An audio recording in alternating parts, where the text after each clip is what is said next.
Mirëmbrëma gjithëve të nderuar teleshikues, ndër të tjera në këtë edicion informativ do të ndiqni, kryeministri Rama citon Venecian për rastin Balluku. Gjykata s'mund të pezullojë ministrat.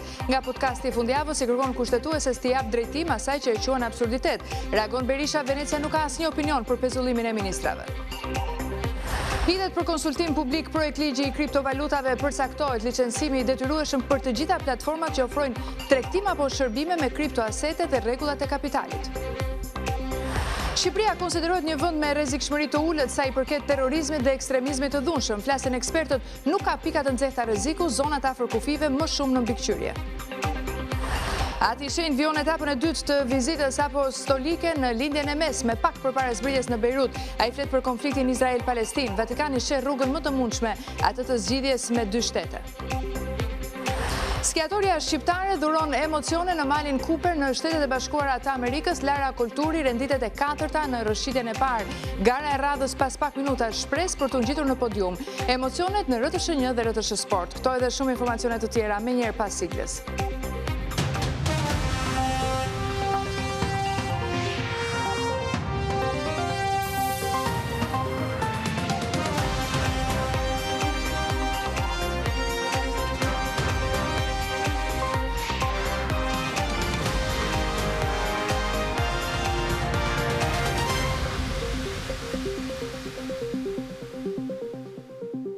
Edhe njerë mirëmbrëma gjithë, kjo është revista televizive, nisim tani më gjerësisht. Të martën gjykata kushtetuese mblidhet për të shqyrtuar kërkesën e qeverisë për pezullimin nga ana e SPAK të zëvendës kryeministres, njëherësh ministres së infrastrukturës Belinda Balluku. Kryeministri Rama i kërkon kushtetueses të jap drejtim asaj që ai e quan absurditet edhe ndërhyrje në punët e qeverisë. Në podcastin e fundjavës, Rama i referohet edhe Venecias, ku shpreh se vendimi i gjykatës ka shkelur balancën mes pushteteve. Pezullimi gjyqësor i ministrit është de facto presion për shkarkimin e tij, duke qenë se kur pezullohet një ministër, nuk pezullohet një individ, po paralizohet e gjithë vendimarrja për një apo më shumë sektor që ministri mund të mbulojë. Dhe kjo është këmbë kryerje kushtetuese. Kryeministri Edi Rama në një hapësirë të dedikuar në podcastin e tij Flasim, u ndal në vendimin e gjykatës speciale për pezullimin nga detyrat të zëvendës kryeministres Belinda Balluku. Rama tha se sipas Komisionit të Venecias, vendime të tilla konsiderohen si shkelje e kufirit mes pushteteve, duke i hapur rrugën presioneve politike ndaj qeverisë, destabilizimit institucional dhe manipulimit të ekzekutivit përmes proceseve penale. Gjyqësori nuk duhet të pezullojë ministra. Në standardet europiane, ku nuk besoj se ka mbetur në një standard për ta shpikur Shqipëria, kjo është jo proporcionale në thelb, antidemokratike në frym, antikushtetuese në përmbajtje, nënshtrim i ekzekutivit, kërcënim i paprekshmërisë vullnetit demokratik, kundër ndarjes pushteteve, kundër standardeve të Venecias, kundër jurisprudencës së gjykatës Europiane të Strasburgut. Kryeministri duke u referuar rekomandimeve të Komisionit të Venecias dhe vendimeve të mëhershme të gjykatës së Strasburgut, tha se pezullimi i një ministri është jo proporcional dhe gjyqësori nuk mund të pezullojë ministra, pasi kjo është në kundërshtim me jurisprudencën e kësaj gjykate. Gjykata Europiane nuk është ndeshur kurrë me këtë absurd. 2 ditë përpara se gjykata kushtetuese të marrë në shqyrtim ankimimin e qeverisë ndaj GKK-s për masën e pezullimit për zëvendës kryeministren dhe ministren e infrastrukturës dhe energjisë, kreu i ekzekutivit e mbylli qëndrimin e tij për këtë çështje me një urim. Uroj që gjykata kushtetuese t'ia kursejë këtë shfaqje të Shqipërisë. Por deklaratave të Ramës ju përgjigj menjëherë kreu i Partisë Demokratike. Në një reagim në rrjetin social Facebook, Sali Berisha i konsideroi deklaratat e kryeministrit Edi Rama si presione të hapura ndaj gjykatës kushtetuese për çështjen Balluku. Kryedemokrati përdor ministren virtuale Diella për të nxjerrë një gënjeshtër të Ramës, sipas tij. Berisha shkruan se sipas Diellës nuk ka asnjë raport të Venecias kundër pezullimit të ministrave, por vetëm për të zgjedhurit vendor. Reagimin kreu i opozitës e mbyll me një pyetje se kush gënjen, Diella apo Rama.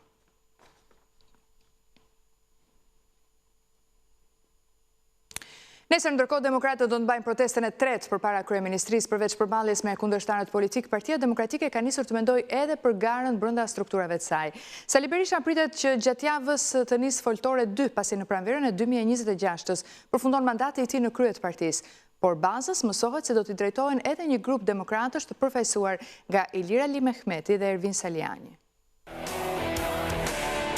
Të hënën orën 18 demokratët zbresin sërish paraselisë së kryeministrisë në foltorën e tretë parlamentare dhe qytetare. Kjo javë shënon edhe nisjen e foltoreve në mbar vendin. Ashtu siç kishte paralajmëruar, Berisha nis turin me fokus kryesor mobilizimin e antarësisë për qendresi kundër analizën e zgjedhjeve të 11 majit. Edhe pse në Selim Blu nuk pranohet humbja pasi për demokratët në 11 maj u mbajt fars dhe jo gar, gjithsesi kryedemokrati do të nis takimet për të kaluar në filtra, përgjegjësie edhe performancën e brendshme. Turi bëhet akoma më imediat në kushtet kur disa demokratë që thonë se ishin më të votuarit e listave të hapura kanë nisur takimet me antarësinë me synim gjetjen e mekanizmave për ta bërë PD-n alternativë konkurruese. Nuk dihet ende nëse këto ture do të gjejnë pika të përbashkëta takimi, por ajo që dihet është se protagonistët e kësaj iniciative të re synojnë të garojnë për postë drejtuese në PD, meqense në pranverën e 2026-s përfundon edhe mandati përfaqësimit të lidershipit aktual të Partisë Demokratike. Kryedemokrati Berisha ka konfirmuar rikandidimin, ndërkohë ende nuk dihet nëse të njëjtin qendrim do të mbajnë sekretarët dhe nënkryetaret e PD-s. Gjithsesi do të jenë demokratët që përmes parimit një antar një votë do të bëjnë zgjedhjen e tyre,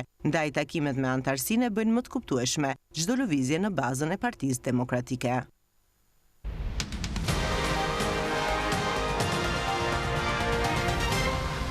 Ministria e Ekonomisë dhe Inovacionit ka nxjerrë për konsultim publik projektligjin për paranë virtuale ose siç njihet ndryshe kriptovalutat. Sipas relacionit që shoqëron këtë dokument, drafti ka si qëllim të rregullojë subjektet dhe veprimtaritë të cilat lidhen me emetimin e kriptoaseteve, si edhe të parandalojë abuzimet apo manipulimet e ndryshme. Parafrimi me legjislacionin e Bashkimit Evropian dhe përdorimin në rritje i kriptovalutave në vend, ka detyruar qeverinë shqiptare të përgatisë projektligjin për tregjet e kriptoaseteve. Sipas Ministrisë së Ekonomisë dhe Inovacionit, ligji i depozituar për konsultim publik synon rregullimin për herë të parë të veprimtarisë së platformave, bursave dhe ofruesve të këtyre aseteve.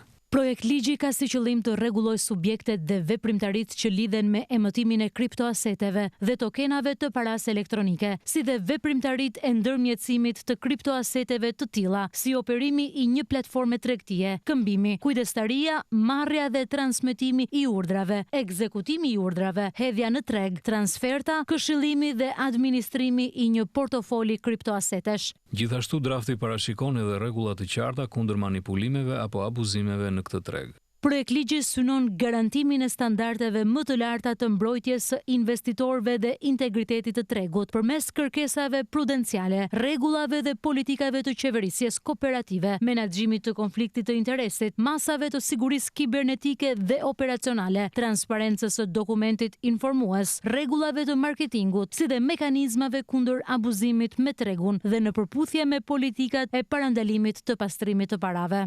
Zbatimi dhe mbikëqyrja e këtyre standardeve sipas projektligjit është parashikuar të kryhet sipas fushës së përgjegjësisë nga Autoriteti i Mbikëqyrjes Financiare dhe Banka e Shqipërisë.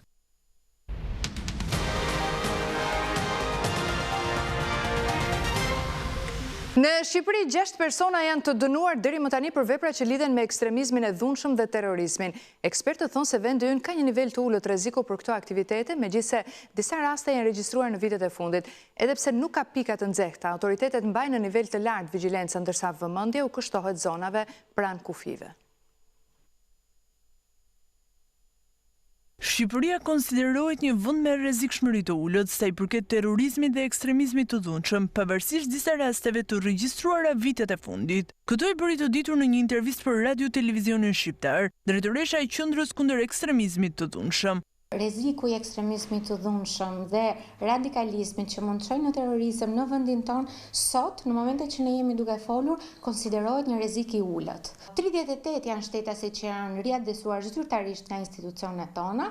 Një numër të tjerë shtetasit janë rikthyer përpara se kodi penal të amendohej, se të gjitha qytetarë sot për sot rezultojnë shumë mirë të integruar në shkollë, në shoqëri dhe disa prej tyre rezultojnë edhe të jenë hapat e para të punësimit. Vendi nuk ka më pika të nxehta rreziku, por autoritetet kanë vëmendje të shtuar në zonat ndërkufitare për shkak të lëvizjes së shtetasve me etni të ndryshme. Qendra kundër ekstremizmit të dhunshëm ka tashmë në fokus parandalimin e rasteve të mundshme. Kemi kanale raportimit të brendshme, pra midis institucioneve dhe ndër institucionale, kemi edhe kanale raportimi për publikun apo audiencën e gjerë. Ju rrallëherë ne na vini maile në adresën e institucionit ton, ne kemi hapur një hapësirë në faqen ton zyrtare të institucionit cve.gov.al, ku nëpërmjet i butonit të kuq qytetarët, individët, mësuesit, studentët mund të raportojnë në mënyrë anonime. Në momentin që flasim për sistemin parauniversitar dhe flasim për të mitur, sistemi jonë në nivel kombëtar është shumë i ristrukturuar. Kur bëjmë fjalë për adultët, pra për personat që ndodhen në IEVP tona, kjo është një sfidë më e madhe, sepse e para njëherë ato duhet të jenë dakord dhe duhet të japin aprovimin e tyre për të ndjekur nga strukturat që ne kemi në dispozicion.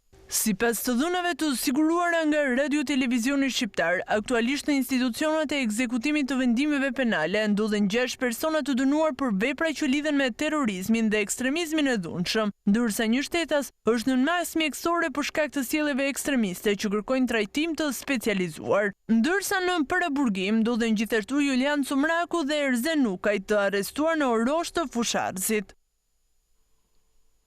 Në Vlorë u regjistrua një shpërthim me tritol, lënda plasës e mësohet të jetë vendosur banesës së nënës së Gentian Zotos, i dënuar me 35 vite burg për përfshirjen në atentatin ndaj Ines Hajrullës. Një shpërthim tritoli ka ndodhur në një banesë në lagjen Partizani në Vlorë. Lënda eksplozive është vënë në portën e jashtme të një apartamenti në pronësi të 63 vjeçares Bakie Zoto, që është nëna e Gentian Zotos, i dyshuar për përfshirjen në atentatin kundër Ines Hajrullës. Gentian Zoto është dënuar me 35 vite burg nga gjykata e apelit për përfshirjen në atentat në bashkëpunim me disa persona të tjerë. Nëna e Gentianit pohon se nuk ka hasmëri ndërsa tregon detajet e shpërthimit. Vetëm, në 12 paca. Erdi policia? Po, ishi këtu me mua gjithë. Keni pasur dëme përveç e derës? Jo. Ishte shpërtimi i fuqishëm? Më shumë botim. Keni pasur konflikte ku keni punuar para? Jo, fare asnjë gjë. Po çfarë mendoni? Po çfarë mendoni që mund ta kemë thënë? Nuk e di. Si gjë fare. Jam habitur dhe vetë.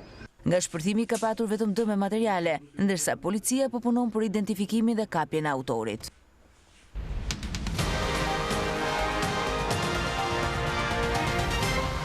Gjykata e Hagës pritet që në pranverë t'jap vendim ndaj Hashim Thaçit dhe ish komandantëve të UÇK-s. Ky proces është i tezgjatur, thonë analistët në Kosovë.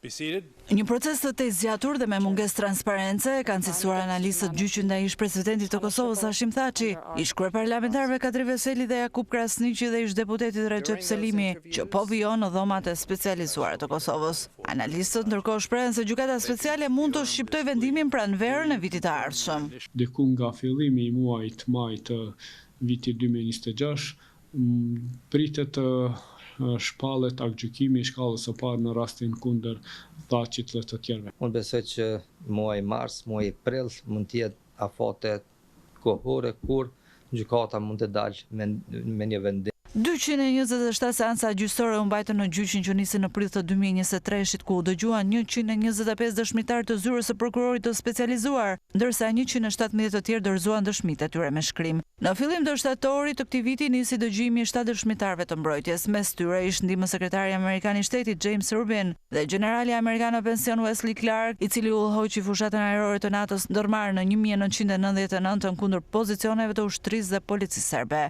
Sipas Miftaraj, dëshmitë e këtyre dy të fundit shkatëruan narrativën që zyra e prokurorit të specializuar kishte ndërtuar për UÇK-n. Dëshmitarët e mbrojtjes e shkatruan, se themi, narrativën që ka ndërtuar prokuroria speciale në akt akuzë lidhur me atë se kush ka udhëhequr Mbështetjen Qëllimtore të Kosovës, ku do të thotë në këtë rast prokuroria ka quajtur Hashim Thaçin në akt akuzë si komandant të ushtrisë qëllimtore të Kosovës.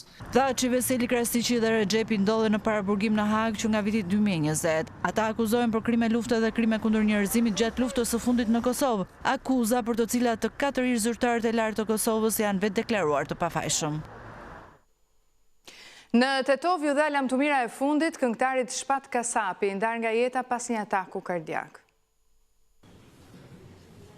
Në skenën e Pallatit të Kulturës në Tetov, aty ku e nisi karrierën artistike 20 vite më parë, u kryen homazhet mbi arkëmortin e këngëtarit të ndier Shpat Kasapi, i mbuluar me flamurin shqiptar. 40 vjeçari që u nda nga jeta në mënyrë të papritur pas një ataku kardiak, u ndërua për të fundit herë nga familjar, miq, bashkëpunëtor dhe kolegë të tij të shumtë. Një dhimbje të madhe, por edhe jam krenar se shpati kishte qenë shumë i madh që ne nuk e kishim ditë. Kur s'ka menduar se do të vinte dita kur do të duaj të thoja lam të mirën e fundit. Kaq herët ai e mbante të ndezur gjithmonë në shpirtin e tij. Ajo dritë nuk shuhet kur. E gjithë dashuria që kellëm pas do të jetojnë për gjithmonë. Dhe sot nga kjo skenë, ku nisëm si fëmijë, po të lëshoj me lot, por të mbaj me shpirt. Në përkujtim të aktivitetit pasur artistik, u risollën foto dhe pjesë nga repertori më i spikatur i këngëtarit. Pas humazheve mes duar trukitjeve, trupi i Pajeti Shpat Kasapit u përcoll për në banesën e fundit në Tetov. Shpat Kasapi u nda nga jeta në moshën 40 vjeçare në Bologna të Italisë më 26 nëntor, ku ndodhej me bashkëshorten dhe djalin e mitur.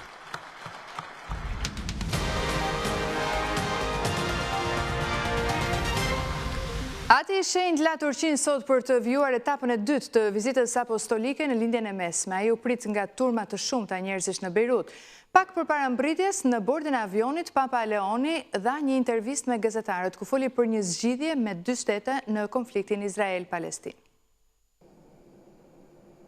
Papa Leoni vjoj 2 ditët e fundit të etapave të vizitës së tij apostolike në lindjen e mesme. Ai la Turqinë për të udhëtuar drejt Libanit. Në bordin e avionit, Ati i shenjtë dha edhe një intervistë për mediat ku foli edhe për luftën në lindjen e mesme. Të gjithë e dimë se për momentin Izraeli ende nuk e pranon atë zgjidhje, por ne e shohim si të vetme rrugë që mund të ofrojë një zgjidhje për konfliktin që ata e përjetojnë vazhdimisht. Ne jemi gjithashtu miq të Izraelit dhe përpiqemi të jemi me të dyja palët një zë, të themi ndërmjetësues, që mund të ndihmojmë në afrimin drejt një zgjidhje me drejtësi për të gjithë. Papa Leoni u prit nga mira njerëz në Beirut si lajmëtari i paqes. Në aeroportin ndërkombëtar të Beirutit ai u mirëprit zyrtarisht nga presidenti, kryetari i Asamblesë Kombëtare dhe udhëheqësit kryesor kristian të vendit, ku 2 fëmijë me veshje tradicionale i ofruan lule, bukë dhe ujë sipas traditës libaneze të mikpritjes. Ndërsa qytetarë të shumtë rreshtuan përgjatë rrugës nga aeroporti drejt pallatit presidencial. Vizita zhvillohet në një moment të ndjeshëm për Libanin, i goditur nga tensionet e përhapura të konfliktit në Gaza dhe përplasjet mes Izraelit dhe Hezbollahut. Në këtë klim të trazuar, udhëheqësit e Libanit e shohin praninë e Papës si një burim shprese dhe uniteti. Ndërkohë Papa Leo vazhdoi thirrjet për dialog, qëndres dhe angazhim për paqe, duke i nxitur libanezët të mos e braktisin vendin e tyre.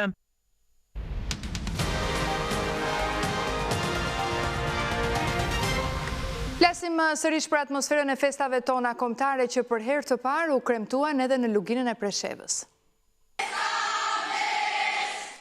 Ministri i Turizmit, Kulturës dhe Sportit Blendi Goxha gjatë ditës së sotme ka publikuar pamje nga festat e nëntorit në luginën e Preshevës. U zhvilluan aktivitete kulturore dhe artistike. Për herë të parë, Këshilli Kombëtar Shqiptar në Serbi organizoi një seri ngjarjesh identitare në Preshev, Bujanovc, Medveç dhe Sanxhak, në mbështetje të institucioneve shqiptare. Salla e Bujanovcit u mbush me emocionet e këngës Besa Bes të interpretuar nga nxënësit e shkollës Naim Frashëri dhe publiku.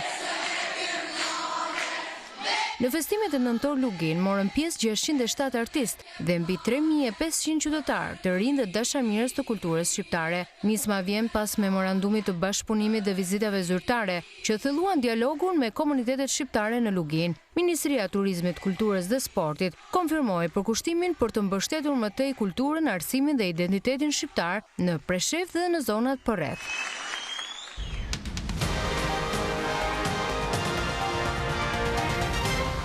Lara Kulturi shpreson sonte në mbrëmje të ngjitet në podium në garën e Malit Cooper në Shtetet e Bashkuara të Amerikës. Sportistja që garon për Shqipërinë u rendit e 4-ta në rrëshqitjen e parë, ndërsa gara e dytë do të nisë në orën 21. Emocionet e garës sigurisht do të jepen drejt për drejt në ekranin e RTS1 dhe RTS Sport.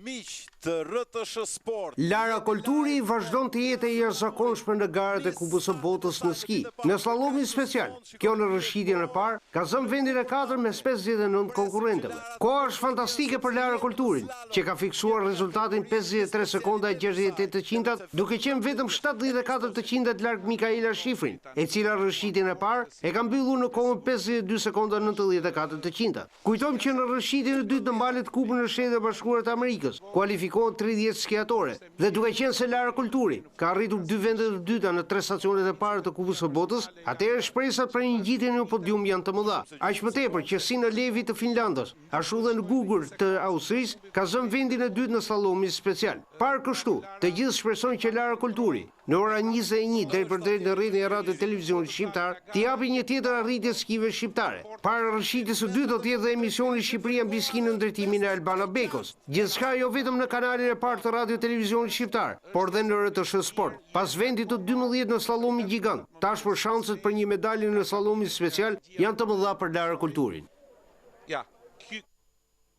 Abisnet Superiore ka mbyllur javën e 13 të saj, teksa Egnatia ka marrë kryesimin, ndërsa Teuta bën çmenduri në Shkodër. Të tjera detaje në një kronika.